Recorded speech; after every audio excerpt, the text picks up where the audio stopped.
today we're going to be doing a preview of all the games that are included in the Cowabunga Collection. Cowabunga!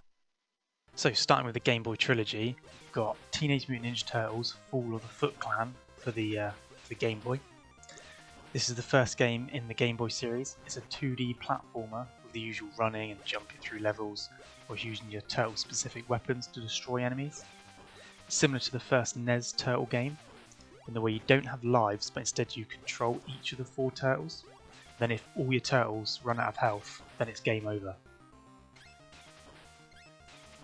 Teenage Mutant Ninja Turtles 2, Back from the Sewers, also on Game Boy. It's very similar to Fall of the Foot Clan, the first one in the series. You can switch between any of the turtles before each stage, which is a bit different. Each of the turtles have their own strengths and weaknesses, and then again, when all your turtles are gone, it's game over. Teenage Mutant Ninja Turtles 3 Radical Rescue for the Game Boy. This game breaks with the gameplay cycle from the previous 2 games, as the player has to begin the game as Michelangelo. You only unlock the other turtles as you play through the game. Each turtle has more unique moves this time, with Michelangelo being able to spin his nunchucks above his head to perform a hover jump. The gameplay mechanics in Radical Rescue is very differently from the previous 2 games. It goes along more of a Metroid/Castlevania sort of style to it.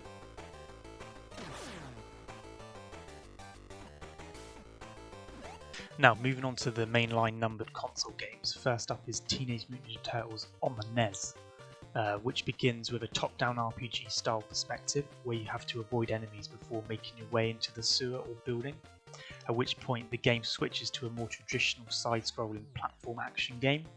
You have 4 turtles to choose from, being able to switch between them whenever you want, with each of the turtles having their own strengths and weaknesses, except for Donatello. He has no weaknesses, he's just literally the best one to play as. Teenage Mutant Ninja Turtles 2, the arcade game. This is also for the NES. This is a port of the original 1989 arcade game that was released in 1990. Although the graphics took a severe downgrade and it's only 2 players rather than 4, developers did add in 2 brand new stages that weren't in the original arcade game. Fun fact about this game is that it actually had Pizza Hut as a sponsor, so there was Pizza Hut logos appearing throughout the game, and if you were in North America, when you bought the game you got a coupon for a free pizza in the box.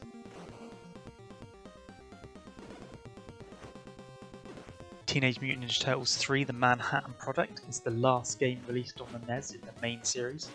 It sticks with the style and feel of the second game in the series, rather than the style of the first game. It's an arcade style side-scrolling beat-em up for up to 2 players. You can play as any of the 4 turtles. Interestingly, there are 2 modes to choose from this game, one of which is your standard mode. The other lets you turn on friendly fire so you can attack your fellow turtles.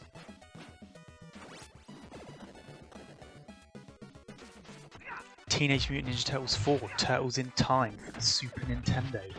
This is another arcade port, this time though there is less of a downgrade graphically, but you're still restricted to only having 2 players. Each turtle has his own strengths and weaknesses, but this game does introduce the ability to perform power attacks, and it's the first game in the series that allows you to chuck the foot soldiers up the screen, which people will recognise and be familiar with if you've played Shredder's Revenge recently. Teenage Mutant Ninja Turtles The Hyperstone Heist. This is a bit of an odd one because it's the first and only mainline game for the Sega Mega Drive. It's kind of a mashup of the original arcade game and Turtles in Time with some new levels added in. Gameplay wise it follows the same beats of all the other arcade style games released on the NES and the SNES. With the mainline console games done, this brings us to the strange world of tournament fighters. First up is Teenage Mutant Ninja Turtles Tournament Fighters for the NES. Think Street Fighter 2, but the NES version. It's got throws and special moves, but there's one thing Tournament Fighters on the NES has that Street Fighter doesn't, and that's a bizarre ball that a Games Master looking splinter drops into the stage that you can pick up and throw at your opponent. Very bizarre. Teenage Mutant Ninja Turtles Tournament Fighters for the Super Nintendo. I say this is probably the best version of Tournament Fighters gameplay wise, although it's lacking Casey Jones and April O'Neil as playable characters.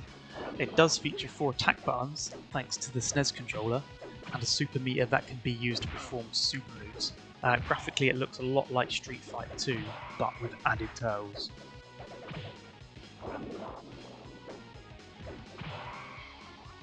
Teenage Mutant Ninja Turtles Tournament Fighters for the Sega Mega Drive. Well, what can I say about this?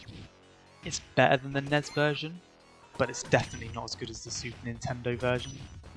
It does have its own unique feel, but it's let down majorly by only having 2 attack buttons. But, you know, on the plus side, you can play as Casey Jones and April O'Neil, which you can't do in the Super Nintendo version. So there is one slight pro to the Mega Drive version. Finally, we've got to what everyone has been waiting for, the 2 arcade games. Teenage Mutant Ninja Turtles 1989 original arcade. This is the original, the one that started it all.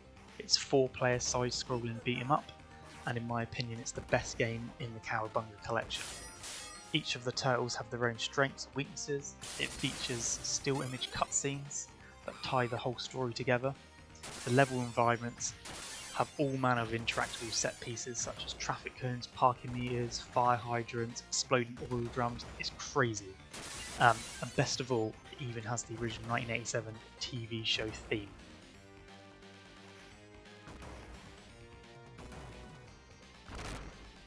Teenage Mutant Ninja Turtles, Turtles in Time Arcade. This is the follow-up to the 1989 arcade game. It has improved animations and graphics as well as improved audio. It also follows the same gameplay beats as its predecessor. And if it wasn't for my overbearing nostalgia for the original one, this would definitely be the #1 game to play on this collection. So that's a roundup of every single game that's going to be included in the Cowabunga Collection. Hope you guys have enjoyed the video. And yeah, I guess we're all wait anxiously for the release of the Cowabunga Collection, and we can see if any improvements have been made to any of the games.